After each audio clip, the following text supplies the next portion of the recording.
Ya, baik. Selamat pagi semuanya. Pada sesi kali ini kita akan mulai di jam sekarang dengan jumlah partisipan 74 orang, termasuk coach ya. Baik, Assalamualaikum warahmatullahi wabarakatuh. Eh, Warahmatullahi wabarakatuh. Halo semuanya, eh, teman-teman, selamat datang di sesi ini.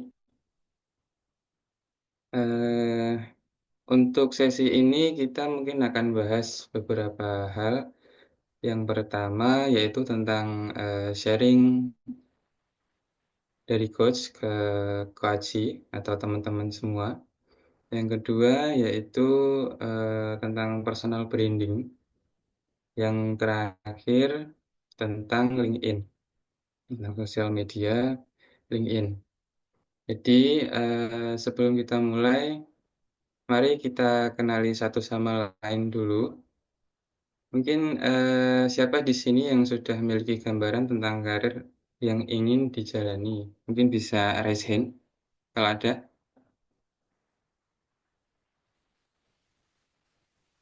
Ada nggak nih yang raise hand? Mungkin buat teman-teman bisa open cam ya. Nanti kita interaktif aja nanti biar lebih akrab kayak gitu ya. Iya. Buat ini masih pagi, weekend, mungkin ada yang baru bangun tidur, nggak apa-apa. Kita tahu sama tahu lah, weekend itu enaknya buat tidur, tapi kita coba lebih eh, ada menyibukkan diri kalau untuk pagi ini. Seperti itu. Monggo, Mas Alif. Hmm. Jadi gimana teman-teman mungkin bisa open cam dulu, open cam. Saling mengenal satu sama lain biar lebih akrab, lebih enak. Ya, sepertinya masih malu-malu atau belum cuci muka ini. Bisa dilanjut ya. Ya udah ya, kita lanjut dulu. Berarti langsung ke itu ya Mas, share screen ya. Ya, silakan Mas Alif. Bisa dilanjut. Baik, saya akan mulai share screen dulu.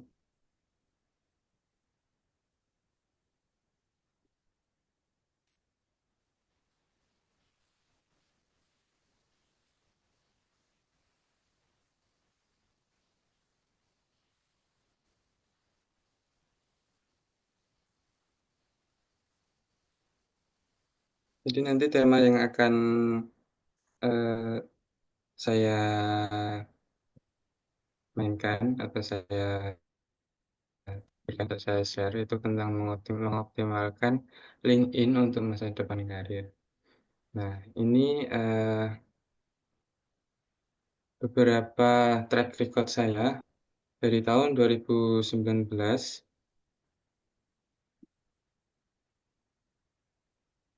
sampai 2013 saya sekolah SMK di Tunas Harapan Pati dengan jurusan kimia analis.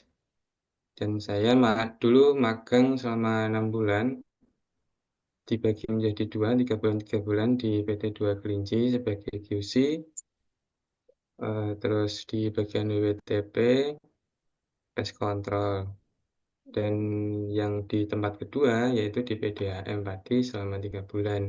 Di sana saya melakukan pengecekan air. Di tahun 2013 sampai 2018, saya melanjutkan kuliah di Teknik Kimia dan saya mengikuti beberapa organisasi. Di situ saya mengikuti organisasi KMTK, Keluarga Mahasiswa, terus itu ada KMTK Research.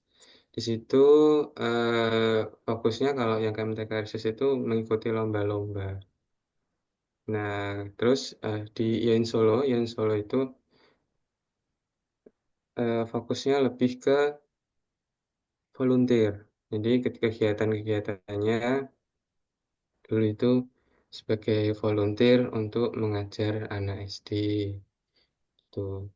Nah, terus, kegiatan ketika masih kuliah, itu ada lomba. Saya dulu ketika baru masuk di Dikti, masuk masuk kuliah, saya langsung diajak sama kakak tingkat saya. Jadi, awal-awalnya itu saya nggak mau untuk, apa namanya, ikut lomba dikti ini. Tapi karena dipaksa dan dia bilang, kalau misalnya saya punya potensi, ya udah saya ikut gitu kan. Nah, alhamdulillah lolos dikti 2013, mendapatkan dana hibah tentang PKM-KJ. Terus di tahun 2014 selanjutnya itu saya diajak lagi sama kakak tingkat saya itu, udah ikut. Nah, ikut lomba, LKTI di UNY, dan selanjutnya di Himatita Great Event itu di UB pada tahun 2014, dan ini yang terakhir 2016 itu saya diajak ikut LKTI di Universitas Negeri Surabaya. Kali ini yang mengajak itu teman saya sendiri. Jadi partner ketika lomba di UNY dan di UB. Nah, selanjutnya di tahun 2015 saya mengajukan diri untuk menjadi asisten lab. Asisten lab di sini saya ikut eh, dua mata kuliah. Yang pertama yaitu mengenai software MATLAB yang nantinya itu ada kemungkinan bakal digunakan ketika di dunia kerja. Nah, ini saya mengikuti apa namanya sebagai asisten lab. Terus menjadi asisten lab Material Science Teknologi. Di sini concernnya lebih ke polimer.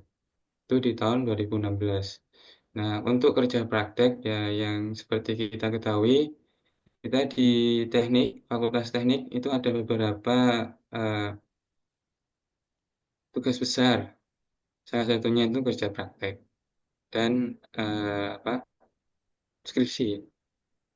Jadi yang kerja praktek, saya dulu kerja praktek di PT Indorama Polybed Indonesia sebagai production engineering.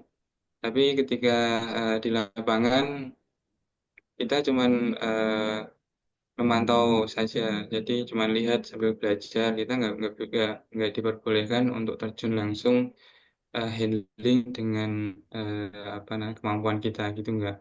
Nah di situ kita memang diberi kesempatan untuk belajar sebanyak-banyaknya, tanya sebanyak-banyaknya, jangan diem aja gitu. Karena waktu yang diberikan oleh sebuah perusahaan kepada kita sebagai apa namanya bisa dikatakan fresh graduate ya. Nah itu tuh eh, sebisa mungkin dimanfaatkan semaksimal mungkin gitu ketika kalau misalnya ada yang ditanyakan tanya tanya jangan jangan diam aja gitu. Kalau diam aja nanti kita kayak percuma gitu nggak tahu apa-apa pulang-pulang oh ini nanti ujung-ujungnya malah nanya ke temennya kayak gitu. Nah itu malah kita nggak dapat ilmunya gitu.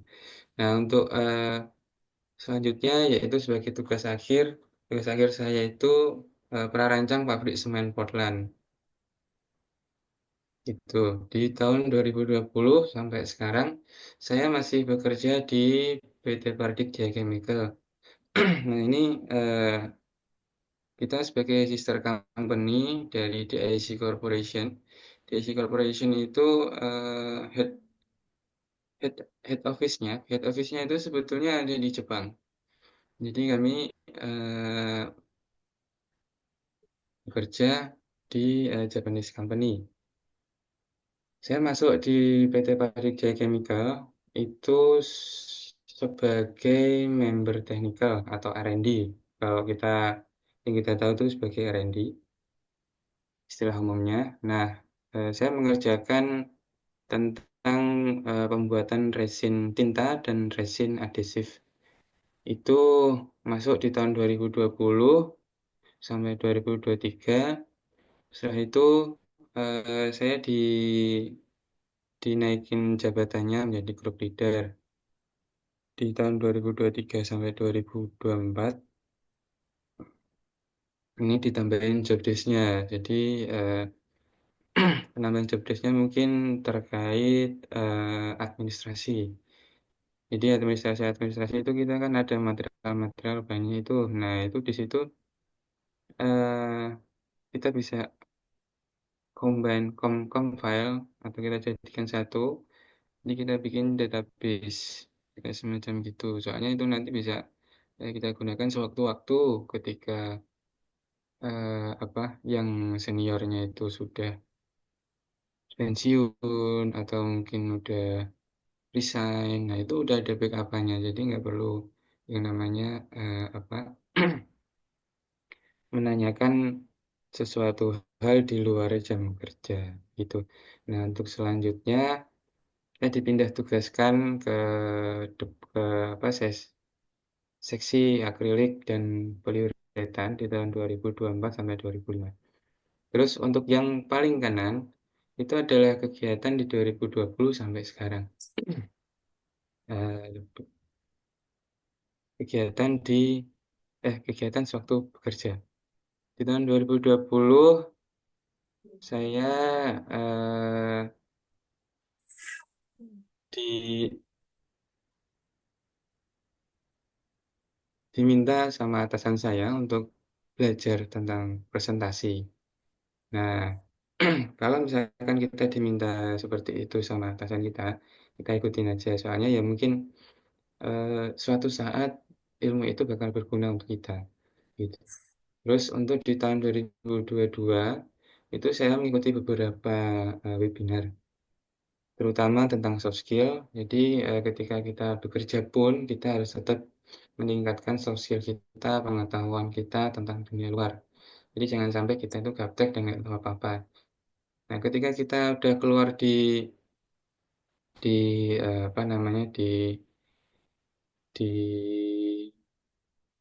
ketika kita ditugaskan sama atasan kita untuk apa berkomunikasi atau berkolaborasi dengan PT-PT yang lain atau perusahaan-perusahaan yang lain, kita bisa menyeimbangkan apa yang kita tahu dan apa yang perusahaan lain tahu. Jadi itu bisa jadi topik kita tuh, gitu. Nah, di tahun 2023 saya melanjutkan pembelajaran atau pengambilan profesi di ITS yang berlangsung selama 6 bulan. Jadi di ITS itu eh, dulu ketika saya ngambil profesi insinyur ini, itu syaratnya kita harus bekerja dulu selama 3 tahun. Jadi setelah itu baru kita bisa mengikuti profesi insinyur selama 6 bulan. Tapi kalau yang sekarang itu ada juga itu yang apa namanya, yang secara singkat itu ada yang sekarang secara singkat. Nah, misal kita baru lulus kuliah, habis itu langsung ambil profesi eh, insinyur. Nah, tapi ada tapinya. Nanti untuk teman-teman yang ambil profesi insinyur itu, misal yang habis lulus fresh graduate gitu langsung ambil profesi, biasanya butuh waktu 1 tahun. Jadi nanti itu ada apa semacam pengakuan dari eh, apa ya, dari lembaga yang mengeluarkan sertifikat profesi insinyur itu.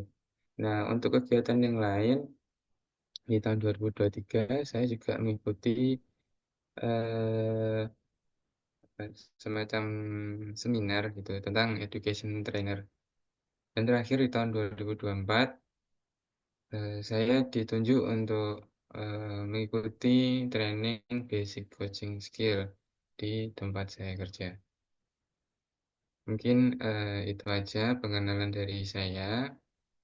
Dan selanjutnya akan dilanjutkan oleh Coach Teguh. Baik, terima kasih Coach Alif. Eh, oke, izin share screen dulu ya.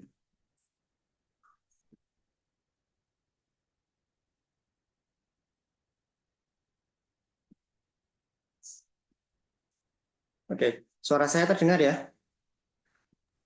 Dengar, Coach. Baik, terima kasih. Sebelumnya, Assalamualaikum warahmatullahi wabarakatuh. Selamat pagi, teman-teman semua ya.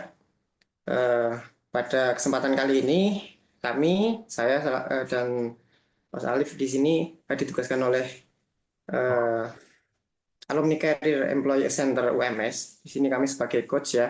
Dan ini nanti untuk alumni kami akan memberikan beberapa share pengalaman seperti itu. Tadi Mas Alif sudah memberikan pengalamannya. Dan nanti izin kami akan sharing sedikit pengalaman dari saya. Dan mungkin disclaimer dulu ya. Ini kan ada perbedaan eh, jurusan ya antara coach sama coachingnya seperti itu. Mungkin saya harap nggak jadi batasan kita karena perbedaan jurusan. Eh, jadi jangan sampai ada yang merasa oh kenapa kita harus dengerin coach yang beda jurusan sama kita gitu. Jadi gini harapan dari bagian kemahasiswaan itu kita bisa memberikan sharing bagaimana kita bisa meniti karir seperti itu. Itu yang menjadi eh, hal utama terlebih dahulu dan kedepannya mungkin akan dispesifikan terkait dengan karir apa sih yang akan teman-teman coaching ambil seperti itu. Nah itu nanti setelah acara ini kan kita akan melaksanakan coaching ya setiap minggu seperti itu. Nah itu nanti kita akan berinteraksi langsung, kita akan gali dari setiap coaching yang sudah diharapkan sudah menyiapkan karir jalan untuk penyelesaian studi magister saya seperti itu. Nah, di bidang akademik kemarin saya sempat menjadi salah satu anggota tim dalam pengabdian masyarakat yang berhasil mendapatkan pendanaan dari PD Dikti dengan judul PKM Pengabdian yaitu pelestarian jajanan tradisional Jenang di daerah wisata Kedung Gudel berbasis tech, inovasi brand, packaging, desain, dan e-marketing tahun 2018 seperti itu.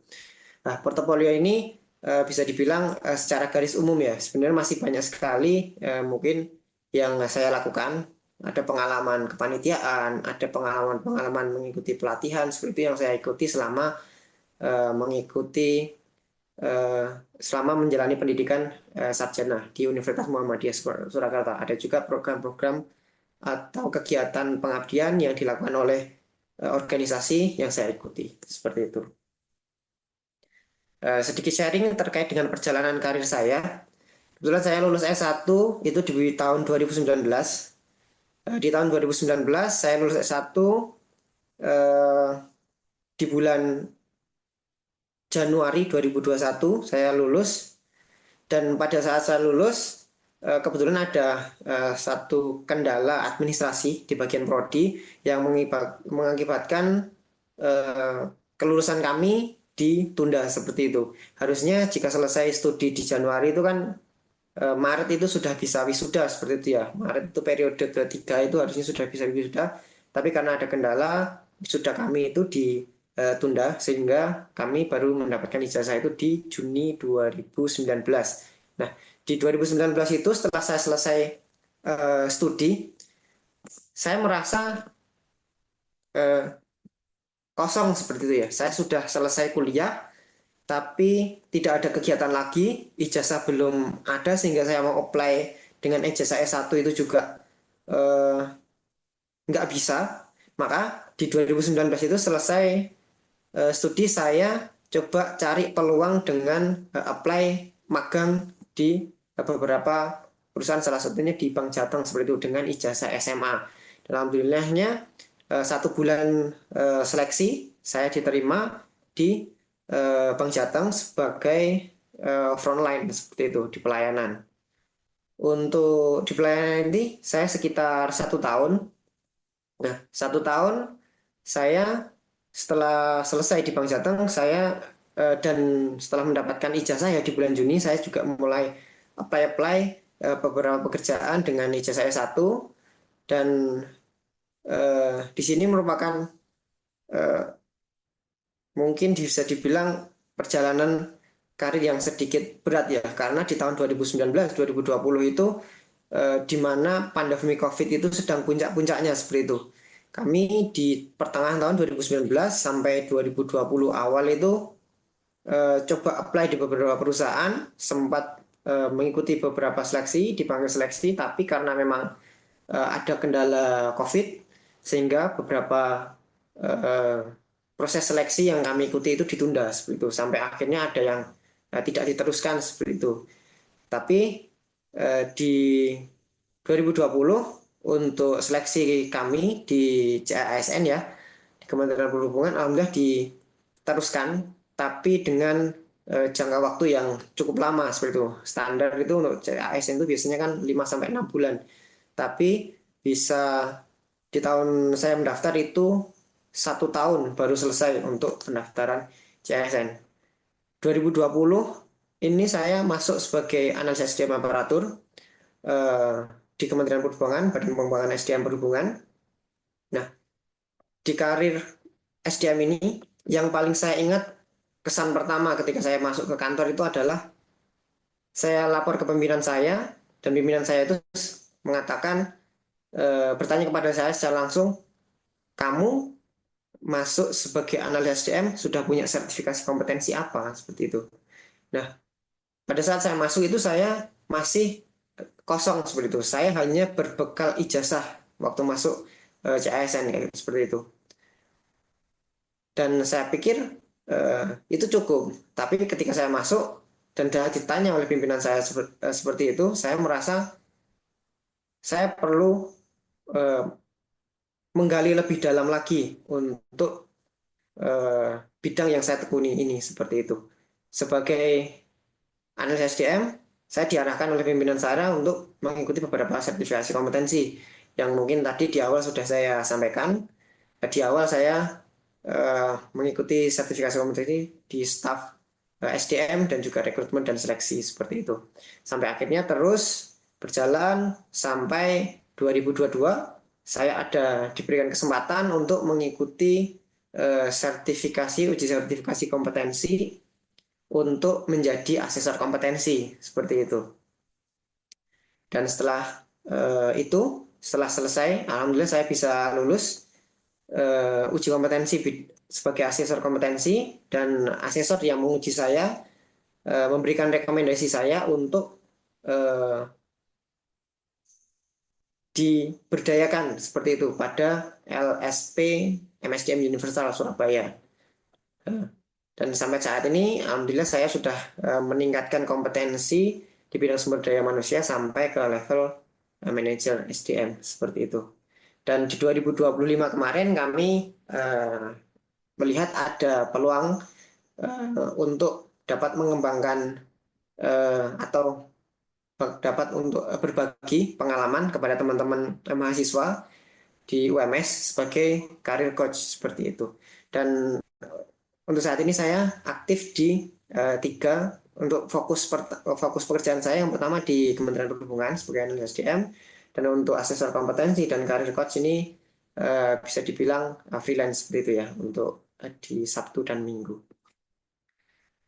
Mungkin itu perjalanan karir saya sampai di 2015 kali ini seperti itu. Dan untuk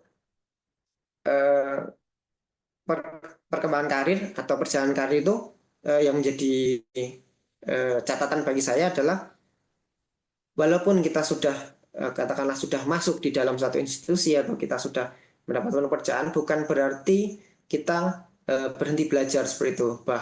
Bahwa kita sudah mendapat pekerjaan dan penghasilan itu bukan sebagai ujung karir kita. Tapi di situ kalau saya dapat bilang itu adalah pintu awal kita akan memperdalam karir apa yang sebenarnya akan kita jalani seperti itu. Nah, waktu saya sudah masuk di sebagai analis SDM, saya merasa perlu mengembangkan karir seperti itu. Sampai akhirnya sekarang saya juga diberikan kesempatan oleh kantor untuk melanjutkan studi di Universitas Gadjah Mada seperti itu. Mungkin itu sedikit sharing pengalaman dari saya ya. Dan untuk sharing pengalaman saya tutup dengan salah satu quote ya dari Benjamin Franklin seperti itu. Yang artinya mungkin eh, secara garis besar bisa saya bacakan, apakah Anda mencintai hidup? Seperti itu. Jika Anda mencintai hidup, maka jangan sia-siakan waktu, karena itu adalah bekal dasar untuk kehidupan seperti itu. Nah, dari kata-kata ini eh, bisa kita tarik benang merah bahwasanya waktu yang kita miliki saat ini itu sangat berharga seperti itu. Apalagi di sini teman-teman sebagai mahasiswa, masih semester awal seperti itu ya, masih banyak peluang eh, untuk pengembangan diri, untuk membekalkan diri untuk sebelumnya agar sebelum memasuki dunia kerja sudah benar-benar siap seperti itu. Jadi jangan pernah sia-siakan waktu, jangan pernah sia-siakan masa muda, gali terus potensi dan eh, terus kembangkan potensi untuk eh, menyiapkan masa depan atau karir untuk ke depan seperti itu. Mungkin itu dari saya untuk sharing eh, karir seperti itu ya. Dan ini kita izin lanjut ya, Mas Alif ya. Iya Mas, lanjut aja Mas. Oke.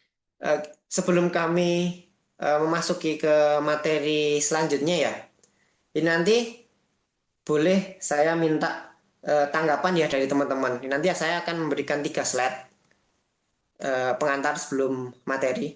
Mohon nanti bisa diberikan tanggapan, bisa di room chat, atau bisa langsung open mic nggak apa-apa. Mungkin untuk slide yang pertama, mungkin bisa ditanggapi apa yang ada di pikiran teman-teman ketika ada berita seperti ini sebetulnya. Dengan posisi teman-teman sebagai mahasiswa seperti itu. Boleh ditanggapi di room chat.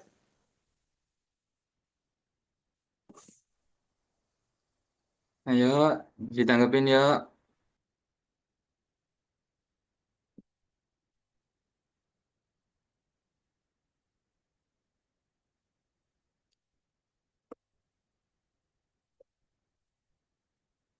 Oke, sepertinya masih ini ya. Slide kedua, slide pertama dulu di sini ada berita terkait dengan 1,4 juta lulusan sarjana hingga D3 per tahun, tapi loker kerja hanya 141 ribu seperti itu. Slide kedua, oke. Di sini slide kedua ada pemberitaan, ada berita dari UGM ya, mengutip pernyataan dari Menaker, menyebutkan bahwa 12% pengangguran di Indonesia didominasi oleh lulusan sarjana dan diploma seperti itu. Ada salah satu dikutip pernyataan Menaker di situ menyebutkan bahwa besarnya jumlah pengangguran dari lulusan perguruan tinggi ini disebabkan tidak hanya salah satunya disebabkan karena adanya tidak adanya link dan match antara perguruan tinggi dengan pasar kerja seperti itu. Jadi apa yang didapat di perguruan tinggi, apa yang disiapkan ketika kita sebagai mahasiswa di perguruan tinggi itu waktu kita lulus tidak sesuai dengan kebutuhan industri seperti itu. Ini yang dikutip di UGM. Dan terakhir, banyak mahasiswa tidak bekerja sesuai bidang. Untuk mendapatkan magang, memperluas koneksi, dan belajar dari para profesional. Seperti yang saya coba jelaskan tadi kan di slide sebelumnya. Terus yang poin ketiga yaitu LinkedIn memilih lebih dari 875 juta pengguna di seluruh dunia, menjadikan salah satu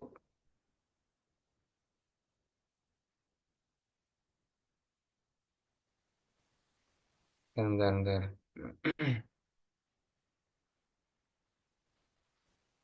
Menjadikannya salah satu platform media sosial terbesar.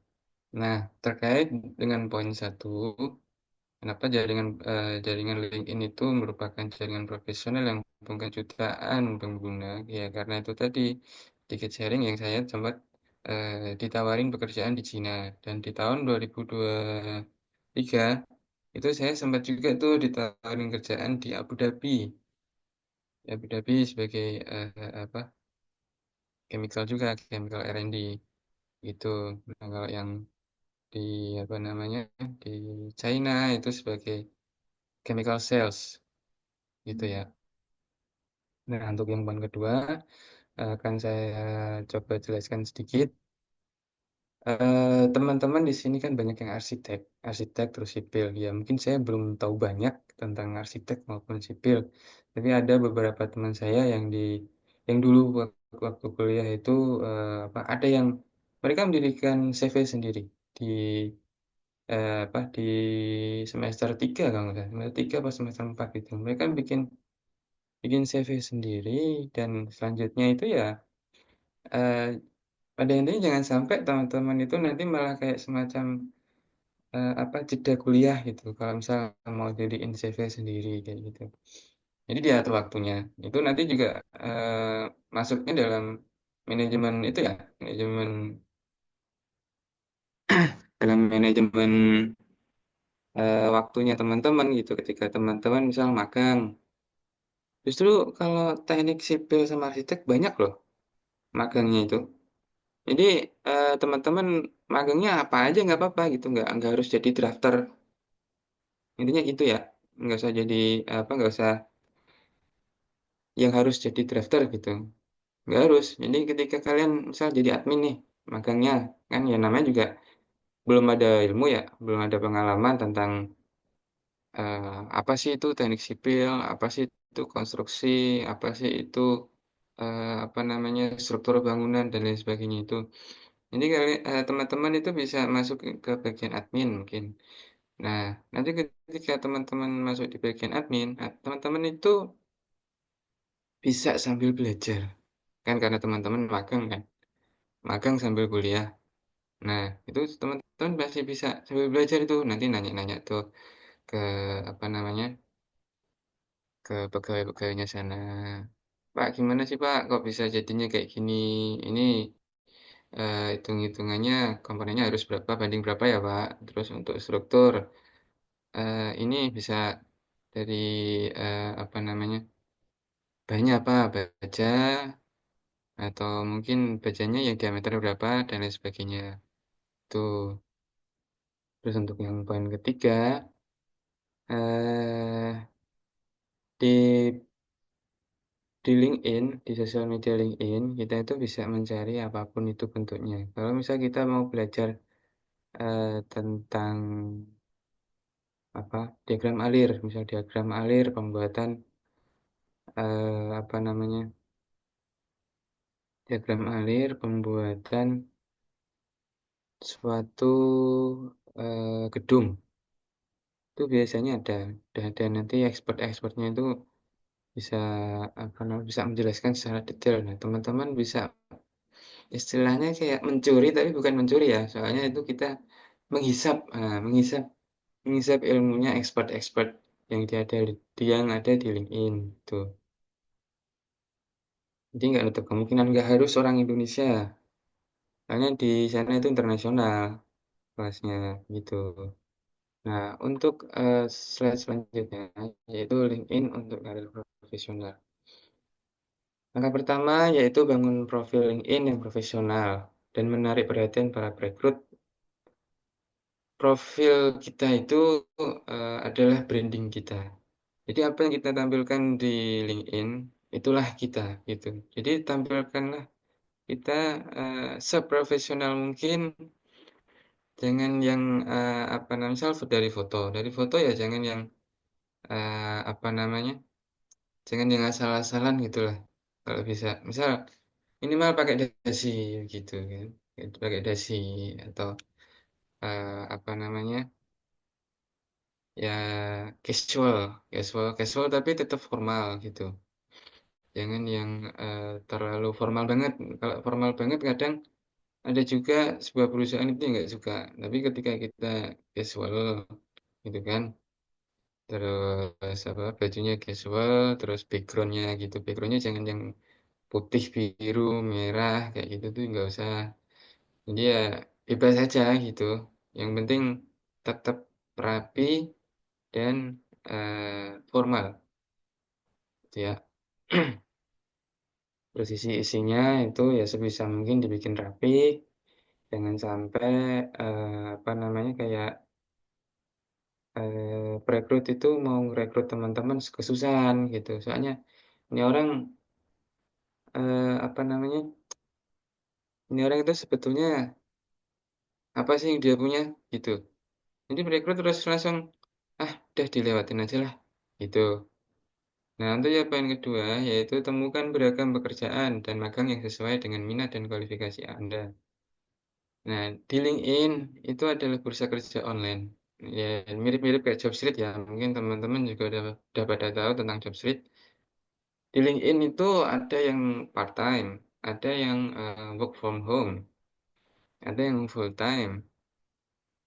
Nah, kalau misalnya yang work from home itu biasanya eh, bisa menjadi data entry, bisa copywriting, kayak gitu-gitu. Itu banyak di LinkedIn. Tapi kalau di Jobstreet sebetulnya juga ada. Tapi, apa namanya, kalau di LinkedIn kan biasanya lebih, apa ya, lebih luas lah. Enggak Asia ya kalau di LinkedIn, tapi dunia kelasnya kalau di LinkedIn. Kalau di Jobstreet, setahu saya, itu dia cuman skopnya se-Asia, kalau Jobstreet. Itu ya. Terus, poin yang ketiga yaitu bergabunglah dengan komunitas profesional dan bangun koneksi dengan orang-orang di bidang yang Anda minati. Nah, ini saya kasih contoh, dari yang, saya lakukan. Saya kan, seorang R&D, polymer produk ya. Nah, di LinkedIn itu saya juga gabung dengan, apa namanya, dengan grup-grup yang isinya itu tentang polimer. Nah, di sana kita bisa sharing, bisa kita tanya tapi pakai bahasa internasional ya, kalau pakai bahasa Indonesia ya mohon maaf mungkin masih belum bisa, gitu. Soalnya kalau yang apa namanya, di grup-grup, eee, skalanya internasional, ya berarti kita pakai bahasa internasional dong. Masa iya sih mau pakai bahasa yang, apa namanya, bahasa yang lokalnya kita kan nggak mungkin gitu. Walaupun, terkadang ada juga, apa namanya, orang-orang yang di grup itu, men-translate bahasa yang apa, yang disebarkan di dalam grup gitu. Biar apa, biar tujuannya ya sama-sama paham gitu kan, kebutuhannya, dan itu salah satu fitur dari LinkedIn ya. Nah, LinkedIn itu punya fitur translate. Jadi mau bahasa apapun itu, mau China, Arab, Inggris, Jerman, Rusia, Korea, itu bisa ditranslate ke bahasa kita, bahasa Indonesia, gitu ya. Terus, untuk poin yang keempat, yaitu mengikuti perusahaan yang menarik minat Anda dan pelajari lebih lanjut tentang pekerjaan, budaya, dan peluang di sana. Nah, ini, sedikit sharing juga tentang poin ini, untuk tentang, apa namanya, mengikuti perusahaan. Tadi ya apa, sempat saya jelaskan di slide sebelumnya, kalau yang mengikuti, perusahaan yang kita minati begitu kan. Nah, untuk pekerjaan, budaya, dan peluang di tempat sana. Sedikit sharing kalau, misalkan ini sharing yang, apa namanya, yang saya lakukan saat ini ya. Saya kan bekerja di perusahaan Japanese, gitu kan. Nah, otomatis, budaya pekerjaan di Japanese company itu, bisa dikatakan disiplin, ya. Disiplinnya macam-macam, bisa waktu, terus bisa, apa namanya, bisa, eee, dalam hal teliti gitu kan, dan lain sebagainya. Nah, budaya-budaya yang diterapkan oleh Jepang itu banyak macamnya di perusahaan-perusahaan yang, saat ini ada di seluruh dunia ya. Mungkin salah satunya yang, apa, yang bakal sering kita lihat nantinya di dunia kerja, itu salah satunya ada 5S. 5S itu singkatan, singkatan dari bahasa Jepang itu ada itu. Seiri, Seiton, dan lain sebagainya. Itu. Nah, itu ada artinya masing-masing. Misal yang Seiri berarti rapi, ya itu Seiton berarti apa, yang lain sebagainya apa gitu. Itu salah satu budaya kerja kita. Misal kita kerja apa namanya? Tidak rapi, kotor. Nah, itu nanti bisa mengganggu kita dalam bekerja. Ada beberapa orang itu yang tidak bisa melihat pekerjaan kotor ketika bekerja. Nah, ketika area bekerja kita itu kotor, otomatis kita itu apa namanya, yang orangnya itu tersebut itu terus moodnya itu jelek banget gitu. Itu ada orang kayak gitu. Nah, itu sedikit apa namanya, sharing mengenai Japanese company. Untuk budaya-budaya yang lain mungkin teman-teman nanti juga diharapkan untuk apa, memahami itu. Nah, kalau secara umum di Indonesia itu ada 5R. Nanti bisa dicari tahu ya di apa di Google begitu 5R namanya. 5R, 5S kayak gitu-gitu. Itu nanti ada hubungannya sama teknik sipil maupun arsitek gitu. Nah, selanjutnya untuk teman-teman yang ingin melanjutkan pembelajaran ke S2, ini ada 4 poin di sini yang saya coba untuk apa, jelaskan. Yang pertama yaitu program S2. Kita bisa menemukan program master yang cocok dengan minat dan tujuan kita. LinkedIn itu menyimpan informasi tentang program S2 di seluruh dunia.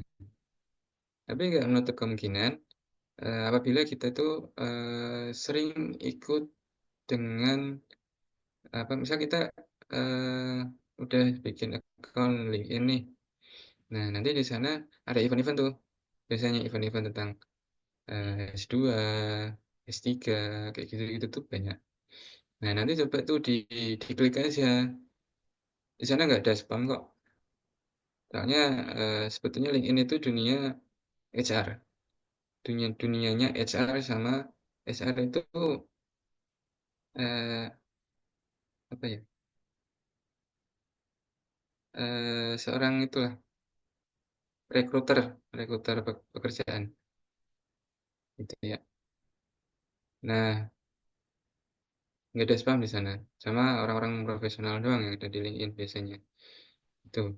Nah, terus di poin kedua yaitu ada alumni. Terhubung dengan alumni dari program S2 yang menarik minat kita, mereka dapat memberikan saran dan pengalaman berharga. Nah, inilah mungkin salah satu bentuk ketika kita ngefollow account LinkedIn dari dosen kita. Itu. Nah, nanti dosen kita itu bisa merekomendasiin ke universitas dulu. Misal dulu dosen kita tuh kuliah di Melbourne, misal, terus di Oxford, misal, terus habis itu di mana lagi, Kanada, dan lain sebagainya. Nah, itu nanti teman-teman bisa tuh minta rekomendasi ke dosen, tapi lewatnya LinkedIn. Kan soalnya teman-teman udah pada lulus kan nanti itu. Tapi ya diharapkan sebelum lulus teman-teman sudah eh, istilahnya kayak memberikan alarm ke dosen kalau misalkan teman-teman mau follow akun LinkedIn dari dosen. Tuh. Nah, terus yang ketiga yaitu dari universitas. Mengikuti universitas yang kita minati dan pelajari lebih lanjut tentang program, profesor, dan peluang di sana. Yang terakhir yaitu tampilkan pencapaian akademik kita di profil LinkedIn, seperti skor ujian, riset, dan proyek. Kalau skor ujian ya mungkin kayak semacam apa ya? Kalau saya dulu sih IPK, cuman nggak tahu kalau sekarang namanya apa di apa namanya di strata sarjana itu. Terus bisa skor IELTS juga tuh, skor IELTS, terus TOEFL, TOEIC, tuh banyak. Ini kalau mau ke Jerman bisa mau kuliah di Jerman atau mau kerja di Jerman, ikut kursus terkait bahasa Jerman. Nah, nanti skornya apa, dilampirkan ke profil LinkedIn. Ditulis saja, nggak usah dilampirin apa namanya sertifikatnya. Kalau bisa dilampirkan sertifikatnya, ya takutnya nanti ada plagiasi sama, dari orang yang jahat-jahat kayak gitulah. Nah, tolong hati-hati aja gitu. Nah, ini strategi menggunakan LinkedIn secara efektif. Yang pertama yaitu optimalisasi profil. Profil LinkedIn kita tuh dilengkapi dengan informasi yang relevan, foto profil yang profesional, dan ringkasan yang menarik. Terus yang kedua yaitu berbagi konten. Kita harus sering-sering membagikan konten. Jadi semacam kita itu harus aktif di dalam LinkedIn itu. Entah semacam like, komen, terus kita berbagi tentang ilmu, kita dapat ilmu apa gitu kan. Nah, nanti kita bagiin tuh biar apa? Biar tujuannya ya dilihat sama rekruter-rekruter itu, pencari-pencari talent lah istilahnya. Tuh. Nah, di poin ketiga yaitu kursus LinkedIn Learning. Di LinkedIn pun itu juga ada apa? Ada kayak semacam course les gitu kan. Nah, lesnya itu macam-macam di sana. Nanti teman-teman bisa pilih sesuai dengan keinginan teman-teman. Ada yang berbayar, ada yang gratis. Nah, nanti mungkin bisa apa? Dibela- di dipelajari lebih lanjut di sesi selanjutnya gitu ya. Terus yang terakhir yaitu rekomendasi. Berikan rekomendasi kepada orang-orang yang Anda kenal dan minta rekomendasi dari orang-orang yang Anda hormati. Ini seperti yang tadi sempat saya jelaskan di slide-slide sebelumnya. Gitu. Nah, ini untuk studi kasus dan simulasi. Di sini ada contoh. Contohnya ketahui kisah sukses mahasiswa yang memanfaatkan LinkedIn untuk meraih karir impian mereka. Sini ada contoh LinkedIn-nya. Nanti di LinkedIn itu foto nih, misal nih. Ini foto kan apa namanya? Foto yang di di lingkaran itu. Itu kan kelihatannya lebih itu kan ya, lebih apa namanya? Nih, dia lebih profesional. Nah, terus di sini itu namanya nanti ya bakal muncul nama. Tapi kalau ini tuh dia format di web biasanya. Kalau di HP biasanya beda lagi ya. Terus nih achievement, achievement itu apa yang udah dia capai. Jadi yang udah dia capai itu di sini dicantumin semua. Terus nanti juga ada soft skill-nya dan lain sebagainya. Ini dimasukin semua nih. Itu. Nah, nanti ada simulasi ketika apa namanya ada teman-teman yang ingin belajar lebih lanjut, nanti bisa dijelaskan gitu tentang menggunakan fitur LinkedIn untuk eksplorasi karir. Tujuannya agar teman-teman dapat pengalaman langsung, gitu ya. Lanjut untuk slide selanjutnya yaitu kesimpulan. Kesimpulan di sini saya bagi jadi dua slide. Slide yang pertama yaitu dunia kerja tidak hanya tentang ijazah. Asalkan teman-teman tahu saya bekerja di pabrik kimia ini dan ditawarin pekerjaan oleh apa rekan-rekan yang ada di luar negeri sana, di China maupun di Abu Dhabi, itu bukan karena nilai IPK saya itu 4 ya, atau kumlot, enggak. Tapi berdasarkan pengalaman, gitu. Jadi kalau pengen tahu IPK saya itu 3,1. Jadi nggak nutup kemungkinan ketika teman-teman itu punya soft skill yang banyak, pasti teman-teman dicari, gitu ya. Tapi tentang terus saya lanjutin di sini tentang bagaimana kamu menunjukkan nilai dan kontribusimu, gitu. Jadi ketika kita bisa menunjukkan nilai kita itu seberapa, dengan nyata, bukan dengan ijazah ya, tapi dengan nyata di dunia kerja dan kontribusi kita di dunia kerja, itu nanti baru atasan kita tuh, oh ini kayak gini, oh ini kayak gini, udah naikin aja lagi, oh ini kita terima kayak gitu. Selanjutnya yaitu persiapkan dirimu dari sekarang karena masa depan milik mereka yang siap. Itu. Terus langkah-langkahnya yang pertama yaitu buat daftar skill, identifikasi skill yang ingin kita kembangkan dan buat rencana pengembangannya. Yang kedua yaitu cari kesempatan magang. Jangan lupa waktu yang kita punya ketika kita masih kuliah itu kita gunakan semaksimal mungkin untuk magang, mencari tempat-tempat kerja yang apa, ada potensi dengan ilmu kita. Salah satunya mungkin yang tadi itu yang volunteer tuh.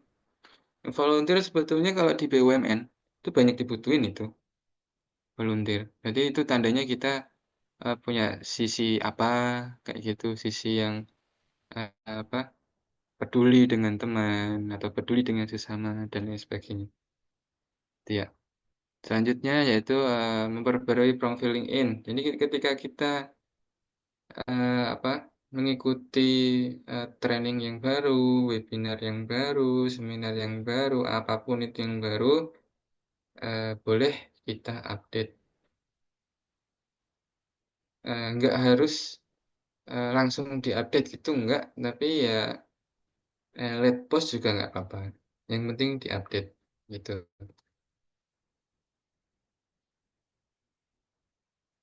Terus selanjutnya kesimpulan yang kedua yaitu LinkedIn adalah alat penting untuk membangun karir masa depan kita.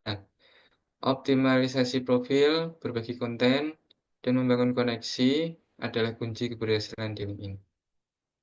Itu. Namanya juga LinkedIn ya. LinkedIn. Link itu berarti ya koneksi. Itu ya. Nah, terima kasih untuk waktunya. Selanjutnya mungkin ada sesi tanya jawab. Ditanya jawab dan diskusi aktif.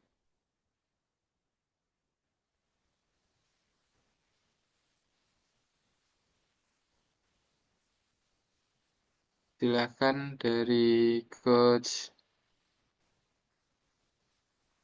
Coach Teguh mungkin ada tambahan.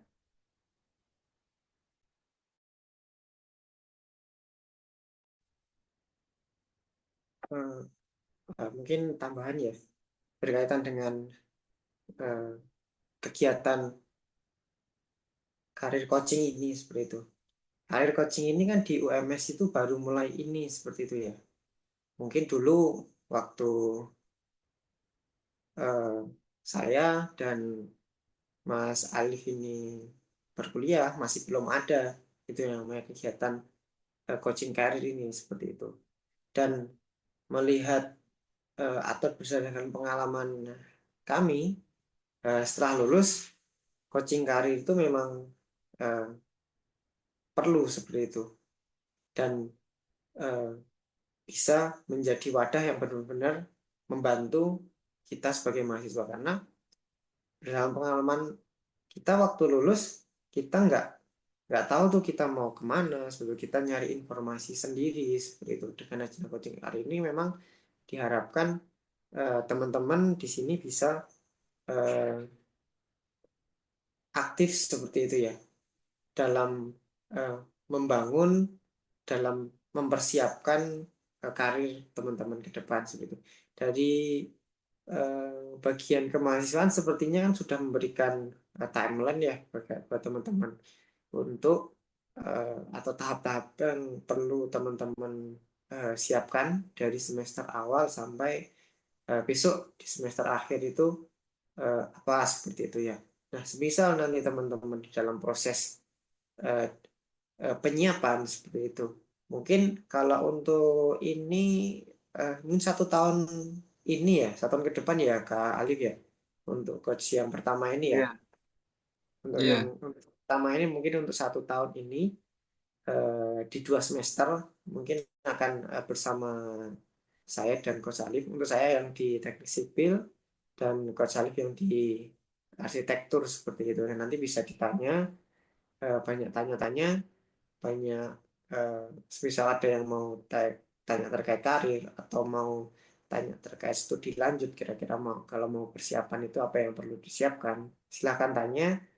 eh, Mumpung ada seperti itu kegiatan ini, mumpung teman-teman masih muda, masih semester awal seperti itu, masih semester awal itu bisa dibilang masih panjang lah, oh, waktu teman-teman di S1 ini seperti itu, dan masih banyak waktu untuk teman-teman menyiapkan sebelum nanti kalau udah semester akhir sudah lulus baru bisa dibilang kelimpungan nanti, belum ada persiapan waktu mau ke wawancara atau mau melamar pekerjaan itu nggak tahu yang mau dipersiapkan apa seperti itu, nggak ada link seperti itu. Nah itu nanti jangan sampai.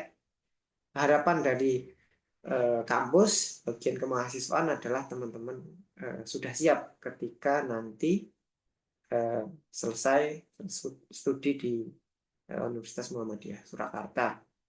Mungkin itu sedikit dari saya. Monggo dari teman-teman mungkin ada yang ditanyakan, silakan bisa resen langsung atau chat ini kalau apa.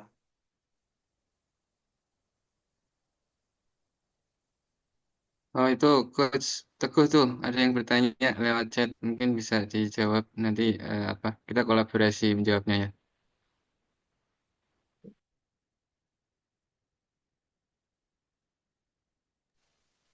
Oke, oke. Ini pertanyaan pertama.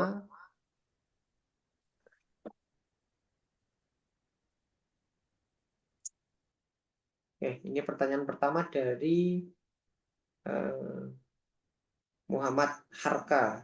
Izin pertamanya Kak, untuk volunteer dalam bidang teknik sipil biasanya seperti apa ya? Nah, kalau untuk keteknikan mungkin eh, untuk volunteer saya belum ini ya. Mungkin nanti dari Kak Alif bisa eh, bantu jawab. Tapi kalau semisal untuk volunteer itu biasanya kan rata-rata hanya di kepanitiaan seperti itu ya. Tapi kalau untuk bidang teknik sipil langsung, kalau yang khusus di spesialisasi bidang biasanya itu lebih mendalam di magang atau mungkin freelance atau apa seperti itu yang terkait bidangnya seperti itu. Dan di sini pertanyaan kedua ada dari Kak Tausi, teknik sipil. Permisi izin tanya, apakah sistem organisasi dalam perkuliahan sangat mendukung atau sangat membantu dalam melamar pekerjaan, dan jenis keorganisasian apa yang bisa membantu pelamar pekerjaan? Nah, kalau untuk organisasi, teman-teman kan udah satu semester ya di kampus, harusnya sudah punya gambaran organisasi di kampus itu apa aja.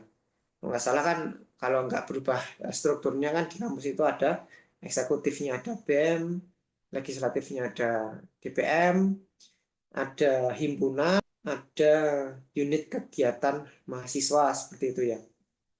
Nah, kebutuhan kalau dari saya kebutuhan teman-teman itu apa dulu seperti itu. Kalau teman-teman mencari eh, kalau katakanlah teman-teman mau studi lanjut seperti itu. Nah, studi lanjut itu kan biasanya terkait akademis yang perlu dibangun seperti itu ya persiapannya. Mungkin nanti teman-teman bisa ikut seperti kegiatan-kegiatan lembaga penelitian mahasiswa, terus mungkin ikut-ikut kolaborasi dengan dosen terkait penelitian atau pengabdian. Terus mungkin kalau semisal ada kesempatan untuk menjadi asisten lab, asisten dosen mungkin bisa mengikuti itu seperti untuk nambah portofolio seperti itu. Tapi kalau emang teman-teman nyari pengalamannya dalam eh, teknis keorganisasian atau mengasah soft skill, bisa hampir di semua jenis organisasi bisa itu. Dengan teman-teman nanti ikut di kepanitiaan seperti yang lain, seperti itu nanti bisa dikembangkan itu soft skillnya seperti itu. Nah, kalau untuk eh, di keorganisasian itu mungkin lebih ke soft skill-nya itu ya, umumnya yang ada seperti umumnya yang bisa dibangun seperti itu. Mungkin itu dari saya, ada tambahan Kak Ali. Ya, terima kasih. Untuk menjawab pertanyaannya Mas Harka, Harka Muhara. Eh, Volunteer dalam bidang teknik sipil. Sebetulnya volunteer dalam bidang teknik sipil itu sendiri, ya, itu kan namanya juga volunteer ya. Kan kita tuh peduli kan, peduli sama orang. Nah, ini sedikit apa namanya? Sedikit saya ngasih informasi aja terkait apa sih yang dilakuin sama apa namanya? Sebuah PT gitu ya. Sebuah PT contoh PT Wika. PT Wika itu bergerak di bidang apa ya? Bidang konstruksi beton. Nah, konstruksi beton untuk saat ini sebetulnya itu kan pasti ada efek sampingnya gitu kan. Enggak yang semuanya itu ramah lingkungan. Nah, biasanya PT Wika itu mengadakan sebuah eh, peduli lingkungan. Di sini peduli lingkungan itu bisa contoh organisasinya kalau di dalam kampus mungkin kayak apa ya? Yang naik-naik gunung kayak gitu nggak sih? Saya dulu juga sempat naik gunung, cuman naik gunungnya nggak yang ikut dalam komunitas kayak gitu nggak, tapi sama teman satu angkatan sendiri, satu angkatan satu jurusan. Jadi balik lagi ke topik tentang peduli lingkungan. Jadi ketika PT Wika itu tuh apa namanya merasa memberikan efek samping yang nggak bagus dengan lingkungan, nah pasti apa namanya PT Wika bakal nurunin anak buahnya atau pekerjanya gitu kan, pekerjanya untuk terjun langsung ke masyarakat. Jadi ngebantu dalam hal apapun itu bentuknya kayak yang saya ikutin tadi tuh, itu kan ngajar. Nah, kemungkinan PT Wika itu juga ngelakuin yang namanya apa pengajaran terhadap anak-anak yang terlantar di pinggir jalan kayak gitu kayak semacam gitu-gitu. Jadi coba nanti dicari di Solo. Di Solo itu banyak banget yang namanya komunitas volunteer. Salah satunya mungkin ada juga tuh cancer, tentang cancer. Itu ada itu cancer. Ini ketika eh, ada berapa bulan sekali gitu, itu kita nengokin orang sakit, orang cancer. Dan nanti kita menghibur dan lain sebagainya. Jadi biar orangnya juga semangat dalam menjalani hidup, ya, gitu ya. Itu ya untuk Mas Harga Muhara. Terus untuk Mas Torik nih, apakah sistem keorganisasian dalam perkuliahan sangat mendukung? Eh, Menurut saya sih untuk saat ini itu lebih mendingan saat ini daripada yang dulu. Kenapa bisa bisa bilang kayak gitu? Karena dulu mungkin Coach Teguh sama saya nasibnya mungkin mirip-mirip serupa gitu. Nggak ada yang namanya coaching-coachingan kayak gitu, nggak ada zaman dulu. Hanya dulu kita tuh diarahkan untuk membuka lapangan pekerjaan baru. Jadi wirausaha kayak gitu. Makanya kan ikut-ikut lomba, terus apa namanya eh, membuat produk baru dan lain sebagainya kayak gitu kan riset-riset kayak gitu. Dan nanti tujuannya ya biar bisa mendiriin CV, diriin PT, UMKM dan lain sebagainya. Biar kita tuh mandiri gitu tujuan. Jadi nggak tergantung dengan lowongan pekerjaan yang ada di Indonesia, gitu ya. Jadi sistem organisasi dalam ukuran yang sekarang itu sangat mendukung sebetulnya menurut saya pribadi. Terus saya juga dulu sempat tuh apa diinfokan. Ini kalau di teknik kimia ya, diinfokan kalau ada lowongan kerja di Nippon Shokubai. Nippon Shokubai itu pabriknya ada di Cilegon. Nah, sebagai operator produksi tapi. Nah, mungkin teman-teman juga eh, entah udah tahu apa belum tentang salary, tentang gaji. Gaji yang namanya operator itu ya mungkin 4 sampai 6 lah mungkin ya. Nah, itu kalau di zaman dulu mungkin kelihatannya gede, tapi sebetulnya ketika udah tinggal di Cilegon itu nggak berasa itu sebetulnya. Ini kita mencoba untuk hidup yang lebih realistis. Itu. Nah, tapi di satu sisi ya kita terima dulu dan kita ambil ilmunya sebanyak mungkin. Habis itu kalau emang pengen pendapatan yang lebih tinggi, kita baru apa namanya mencari tempat kerja yang baru gitu. Untuk jenis keorganisasian apa yang bisa membantu dalam pelamaran kerja? Ya mungkin 11-12 sama yang dijelaskan sama Coach Teguh, bisa mengikuti BEM, bisa mengikuti DPM, terus apa namanya keluarga mahasiswa misal arsitek ya KMTA, kalau sipil ya KMTS, kayak gitu kan ya. Nah, terus bisa juga tuh misal apa ada event-event kewirausahaan dan lain sebagainya yang ada di KMT KMT yang ada di Fakultas Teknik. Nah, itu diikutin aja nggak apa-apa. Itu nanti bisa apa dijadiin volunteer.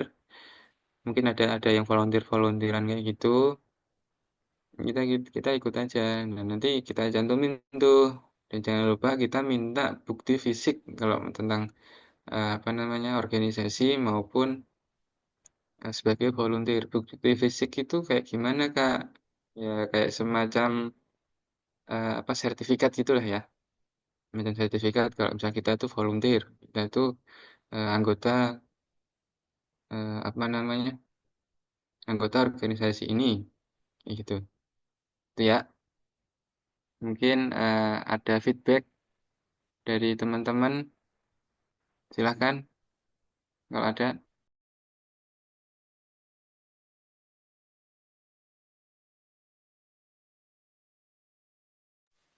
Atau ada yang mau bertanya? Ayo. Ini Kak Ikomah Bidadari Hawa. Silahkan kalau mau bertanya.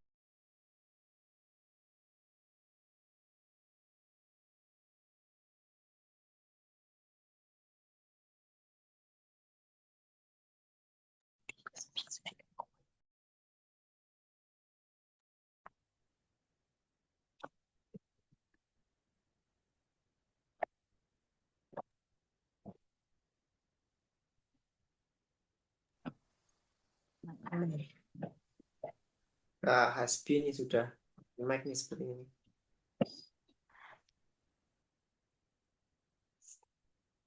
Oke, mantap.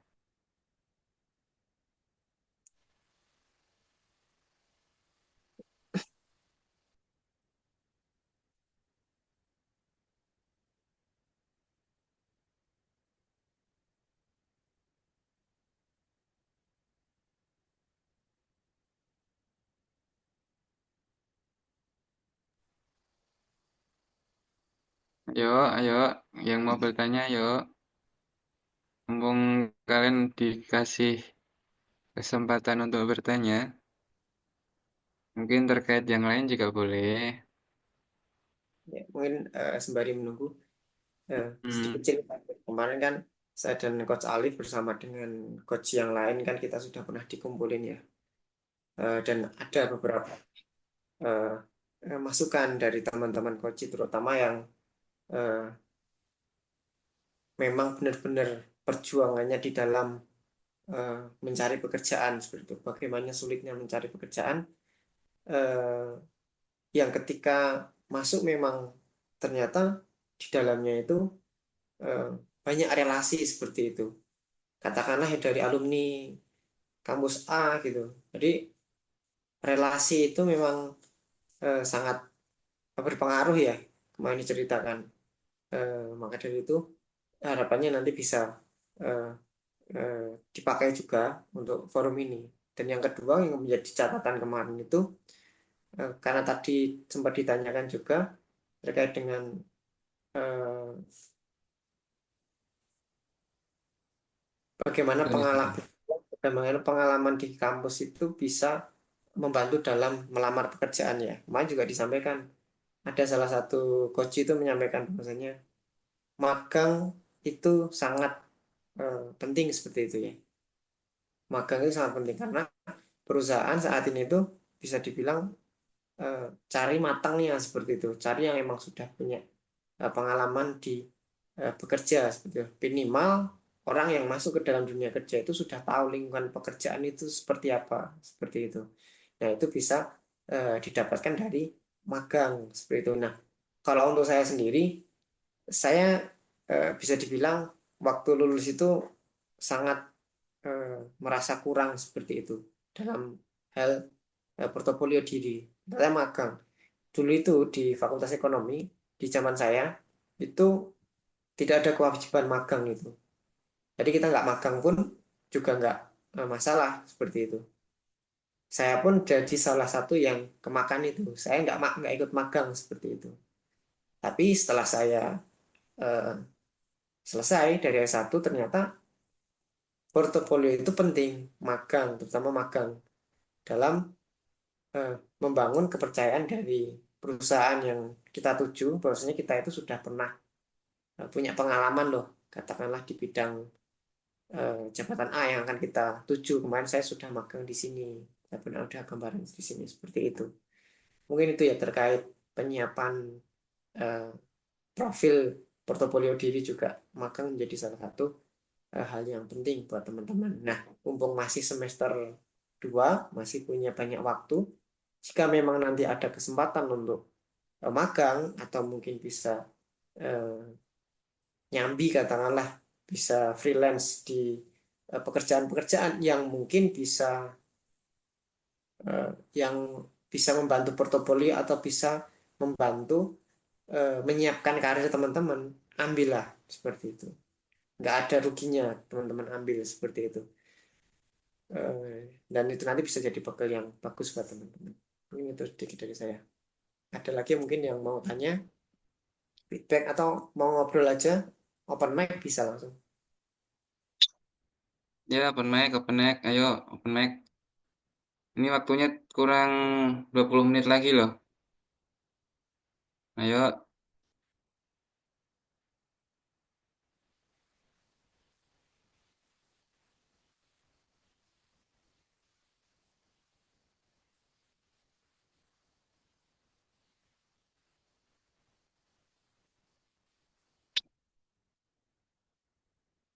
mungkin ya ngobrol-ngobrol juga aja ini Coach Teguh nih. Saya juga mau sharing dikit lah terkait dulu aktivitas yang diikutin ketika di organisasi. Dan saya dulu ikutnya di apa keluarga mahasiswa. Keluarga mahasiswa itu eh, sebetulnya tuh mungkin bagi teman-teman menurut teman-teman kurang berguna, tapi di lain sisi kita di situ tuh diajarkan soft skill yang nggak kita ketahui. Salah satunya apa? Diskusi. Diskusi dengan kepala dingin. Nah, ketika kita diskusi dengan kepala dingin, otomatis ya apa namanya? Kita nantinya ketika di dunia kerja diskusi kitanya nggak naik pitam, nggak gampang naik pitam kayak gitu gitu. Dan apa itu kan tujuannya kayak semacam eh, problem solving ya diskusi itu. Nah, terus di lain sisi urusan administrasi, misal teman-teman diminta sama organisasi untuk bikin proposal.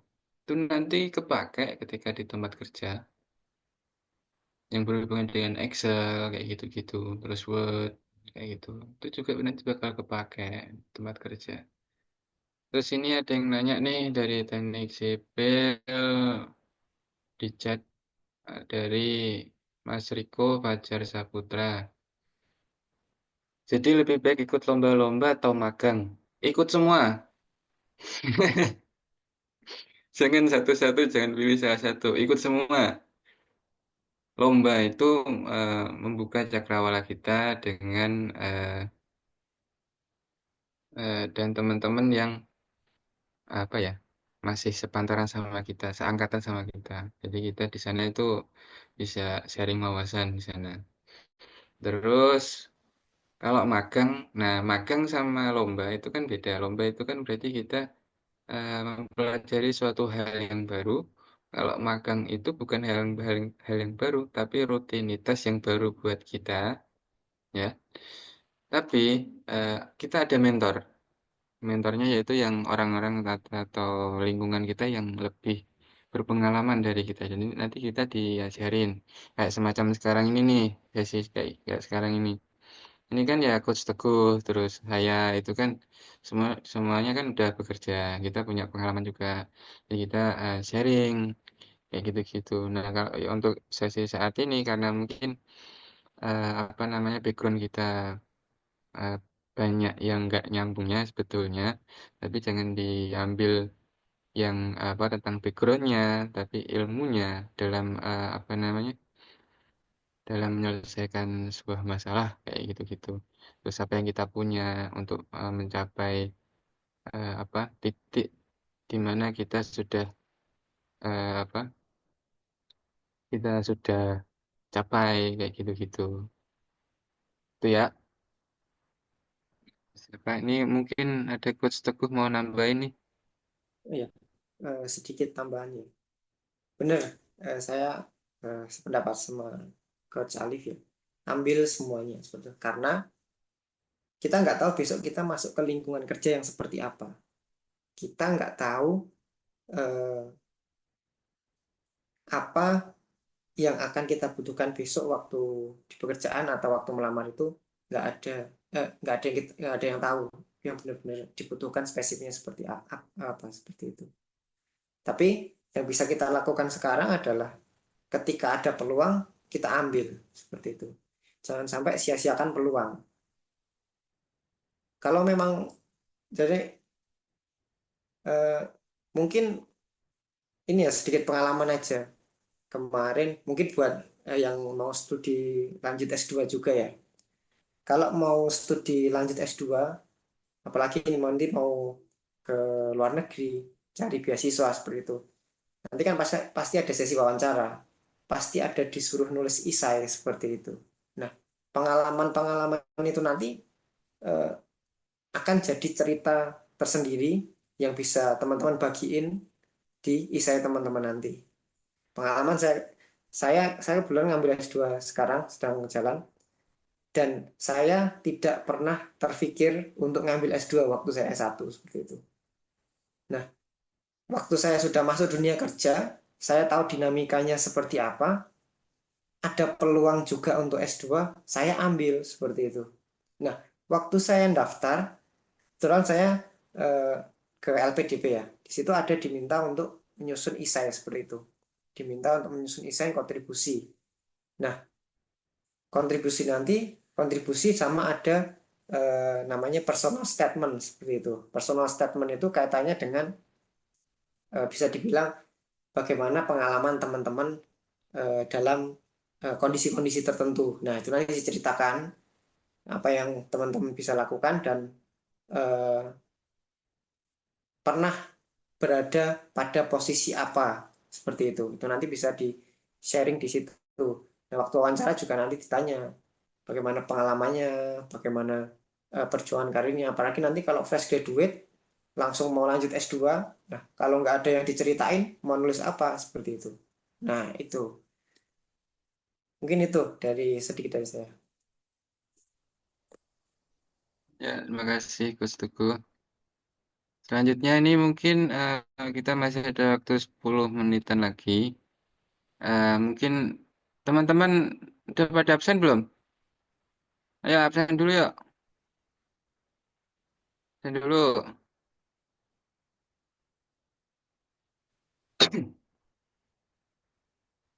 Sambil kalau mau nanya dadaan nggak apa-apa, ayo nanya. Sambil nanya-nanya. Teman-teman yang lain biar apa kalau mau absen biar absen dulu.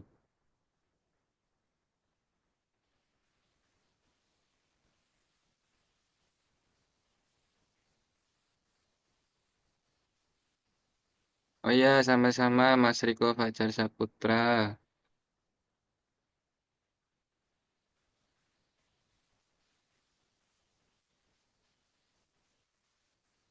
Ya, teman-teman yuk. Ada yang mau ditanyain nggak? Mumpung loh ini, mumpung loh.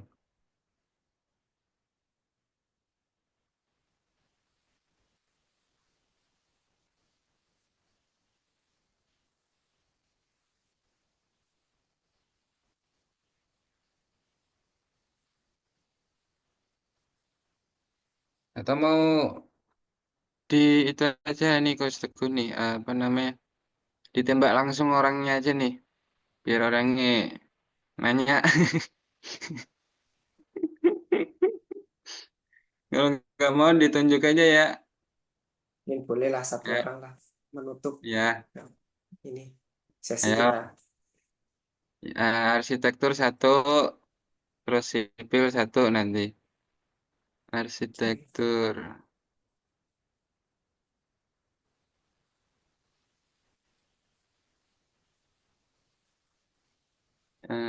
Ini Faisal Adlan. Faisal Adlan, Mas Faisal Adlan, monggo. Tanya yuk. Ayo, tuh. Bingung Mas mau nanya apa?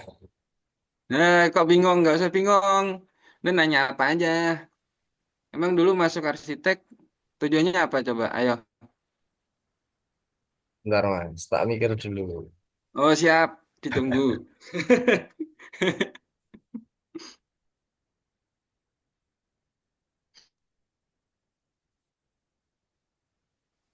Mungkin satu teknik sipil ya coba ya. Ya, coba aja Oke, mas. Nah, coba satu. teknik Mungkin yang sipil. lain dulu Mas, sambil Oh nunggu. siap. Tapi habis itu nanti Mas Faisal Adlan ya. Iya, iya. Ya,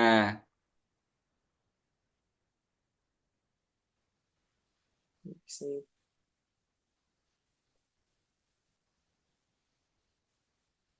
Di sini ada, kalau tadi udah cowok ya, coba tak cari yang cewek. Ada teknik sipil, melatih sekar, ada. yang mana coach? Kak melatih sekar bisa open mic mungkin. Paksa buka aja coach. Kalau enggak itu.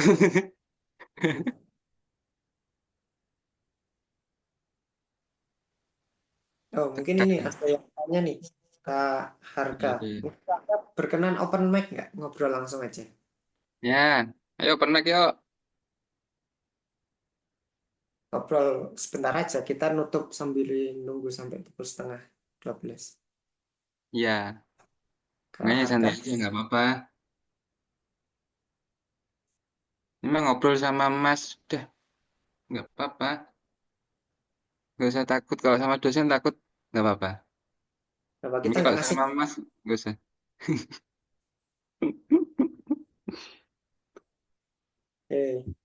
Apakah ada informasi lebih lanjut terkait penjurusan di teknik sipil?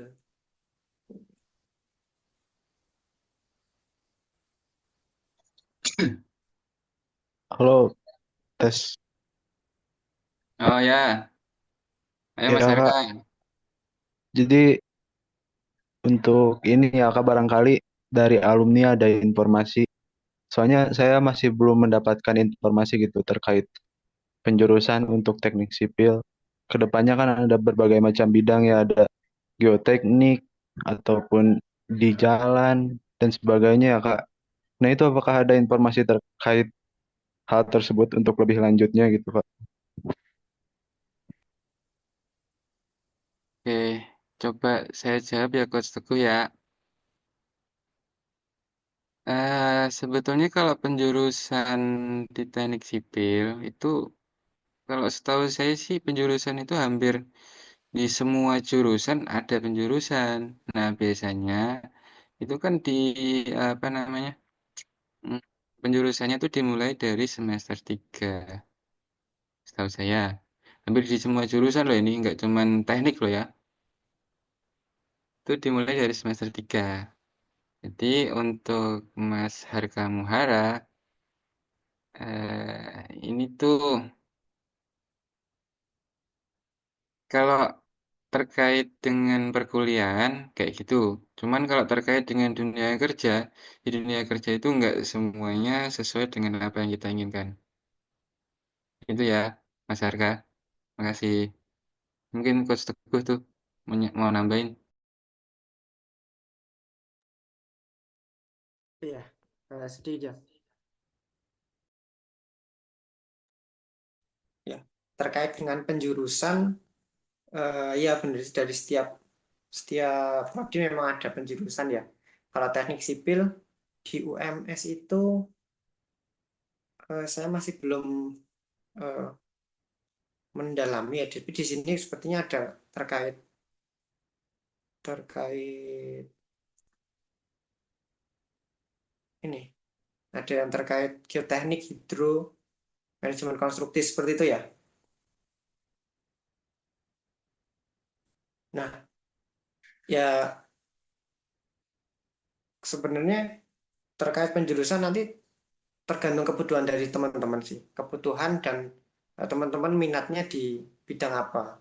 Terutama terkait karir, terkait penyiapan karir dari teman-teman ya. Apakah eh, mau berfokus ke teknik sipil itu bisa di struktur dan bangunan, perencanaan bangunan, terus ada yang terkait transportasi juga seperti itu.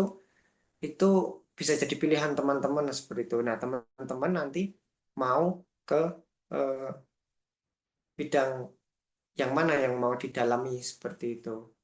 Nah, kalau untuk struktur pastinya biasanya kan dinamis ya, ada yang kadang berubah juga.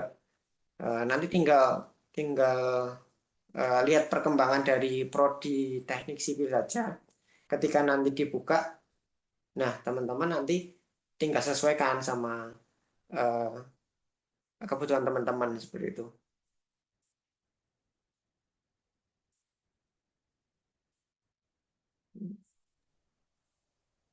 Gimana Mas Harka? Baik Kak, terima kasih sudah terjawab. Nggak ada feedback nih? Kasih feedback dong.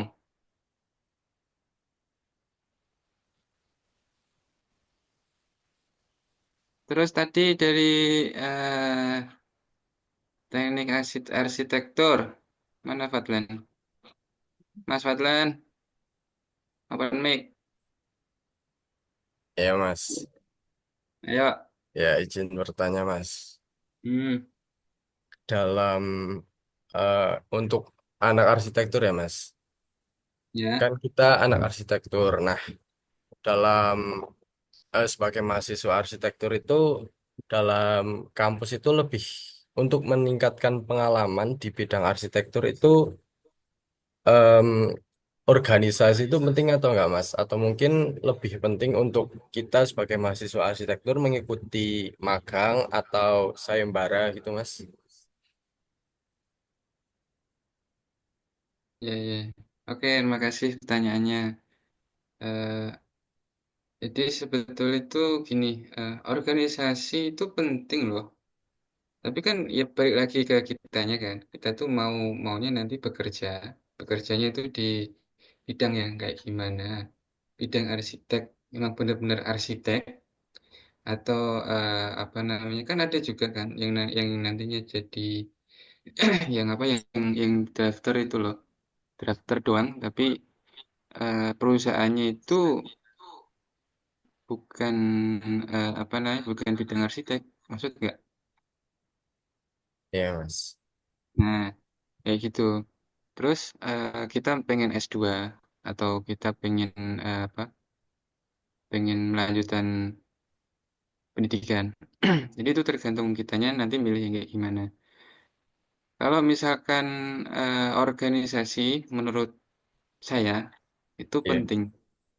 Nah, soalnya itu nanti bisa apa namanya? Membantu kita untuk belajar soft skill yang mungkin nanti bisa kita pakai ketika bersinggungan dengan masyarakat luar, kayak gitu ya.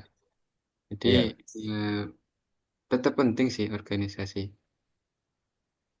tetap penting. Walaupun cuman sekedar KMTK nggak apa-apa. Justru tuh kalau KMTK aja, KMT kayak itu keluarga mahasiswa kayak gitu, itu tuh menjadikan kita ketika kita berdiskusi itu biar nggak kaku gitu loh. Kalau misalkan nanti suatu saat misal Mas Faisal Adlan jadi seorang pimpinan, nah nanti diajak diskusi sama bawahannya yang ada naik pitam terus karena pengennya diikutin doang. Padahal kemauan apa namanya Mbak karyawan barunya itu membuat kita apa namanya agar pimpinannya itu terbuka dengan ilmu yang baru gitu, biar nggak saklek kayak gitu. Jadi organisasi itu tetap penting. Magang penting, penting semua. Makanya diatur. Misalnya nih semester berapa ikut tuh organisasi. Nah, habis itu udah mulai agak longgar. Misal apa waktu-waktu ketika penelitian atau skripsi kayak gitu kan. Itu kan lumayan longgar tuh. Ikut magang, magangnya yang 3 bulan aja nggak apa-apa, nggak usah yang setahun. Ngapain setahun? Lamaan. Itu ya, Mas Harka. Terus ini ada pertanyaan di chat room dari Putri Indah.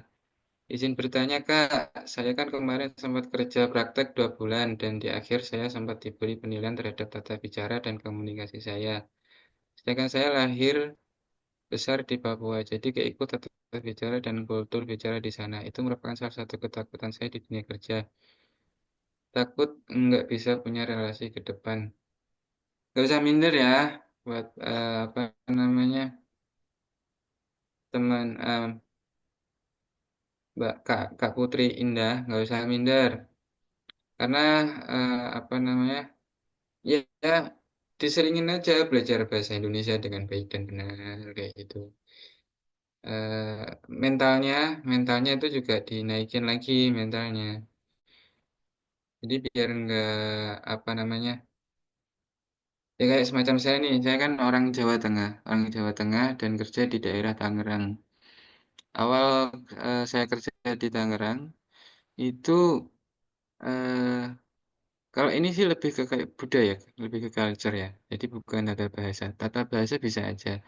Ya dulu itu medok banget bahasa Indonesia itu medok gitu kan. Nah itu jadi bahan bulian tuh satu kantor. Cuekin aja orang kayak gitu. Yang penting kita kerja dengan baik dan benar sesuai SOP. Dan kita nunjukin value kita kalau kita itu bisa. Kita bisa bersaing. Saingan saya dulu itu enggak universitas swasta ya. ITB, ITS, UI, GM. Itu saingan saya di eh, perusahaan sekarang di bagian R&D. Gitu sedikit apa motivasi buat Kak Putri Indah. Mungkin ada tambahan dari Coach Teguh sambil menutup itu eh, apa kelas. Terima kasih. Terakhir ya, mungkin tadi ya terkait pertanyaan struktur di teknik sipil. Ini ada sejauh yang saya tahu ada 5. Ada struktur yang fokus di infrastruktur, transportasi, itu perencanaan pengoperasian pemeliharaan transportasi, ada hidroteknik, pengelolaan sumber daya air, geoteknik, ada terkait struktur bawah tanah dan manajemen konstruksi. Nah, nanti bisa disesuaikan dari teman-teman yang masuk ke teknik sipil mau fokus kemana, apakah transportasi, infrastruktur, struktur, terus manajemen konstruksi seperti itu nanti sesuai kebutuhan atau perencanaan karir teman-teman. Nah, maka dari itu penting buat uh, menyiapkan sejak sini. Jangan sampai besok waktu mau semester penjurusan bingung, mau apa, FOMO ikut ke temennya, ikut sini. Nah, nanti malah di tengah jalan nggak sesuai, nanti ada gejolak di dalam jiwa seperti itu. Nah, itu terkait dengan uh, keikutsertaan organisasi untuk teknik arsitektur ya. Jadi kan organisasi itu kan terkait soft skill-nya ya. Buat teman-teman teknik sipil, buat teman-teman arsitektur seperti itu. Teman-teman mungkin ada yang berencana untuk eh, bekerja sendiri, untuk membuka perusahaan sendiri seperti itu. Tapi apakah teman-teman sudah merencanakan ketika teman-teman buka perusahaan sendiri, otomatis teman nanti akan membangun relasi dengan perusahaan lain, dengan eh, pelanggan-pelanggan sebelumnya. Hubungan dengan pelanggan itu perlu adanya skill komunikasi seperti itu.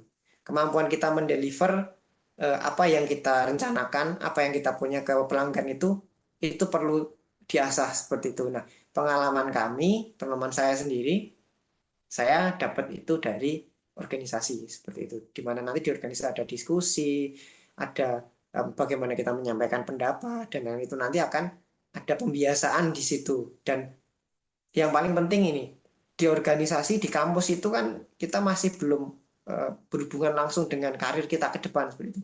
Jadi kalaupun salah, kalaupun kita membuat kesalahan itu ya udah gitu. Kita nggak terlalu berpikir terlalu berat. Beda kalau kita nanti udah kerja tapi salah dalam penyampaian. Nah, itu nanti kan hubungannya sama kerjaan kita. Nah, mumpung ini ada wadah untuk belajar, ada wadah bisa dibilang untuk salah, pakailah seperti itu. Mungkin itu sedikit dari saya. Bisa karena waktu udah 11.35 mungkin bisa ditutup ya, Coach Alif ya. Baik, terima kasih atas waktunya buat Coach Teguh maupun buat teman-teman. Terima kasih atas semuanya. Nanti jangan lupa kalau misalkan ada yang ingin ditanyakan lebih lanjut, tolong chat di grup ya, grup WA yang udah di-share gitu. Dan jangan lupa tadi yang apa absensi yang belum absensi tolong absensi biar didata sama bidang kewirausahaan Bapak dan Ibu yang ada di sana gitu. Terima kasih atas waktunya. Wassalamualaikum warahmatullahi wabarakatuh. Waalaikumsalam. Waalaikumsalam warahmatullahi wabarakatuh. Tuh.